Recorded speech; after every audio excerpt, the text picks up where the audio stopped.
Top story முதல்ல அருண் பண்ணலான்னு சொல்லும்போது எனக்கு செட் ஆகுமான்னு ஒரு டவுட் இருந்தது. போலீஸ் யூனிஃபார்ம் இப்போ ஆஃபீஸில் யூனிஃபார்ம் போட்டு பார்த்தோம். பட் ஆக்சுவலாக வந்து இப்போ அரவர மனசோட 2 பேரும் ஷூட்டுக்கு கிளம்பணும்.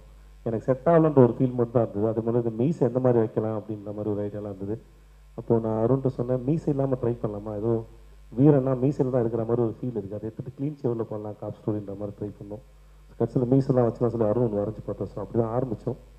ஸோ காப் ஸ்டோரியும் பேச ஆரம்பிச்சதுக்கப்புறமா டைட்டில் என்ன வைக்கலான்னு ஒரு 10 டைட்டில் கிட்ட பேசணும். நான் கொஞ்சம் ஓவரு அப்படி அண்டர் அப்படின்னு போயிட்டு போது அருண் ஒரு நாள் சொன்னார், சேதுபதினு வச்சுக்கலாம் நண்பா அப்படின்னு.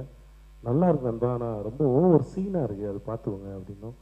பட் ஆனால் அதான் கரெக்டாக இருக்குது, ஒரு மாதிரி கெத்தாக இருக்குது, அது கரெக்டாக நண்பா. பட் என் பேரை வச்சு படம் எடுத்து அப்புறம் ஏதாவது ஒன்று ஆச்சு அப்படின்னா வந்து நமக்கே பேக் ஃபயர் ஆகிடும், அதுதான் கொஞ்சம் பயமாக இருக்குது அப்படின்னு.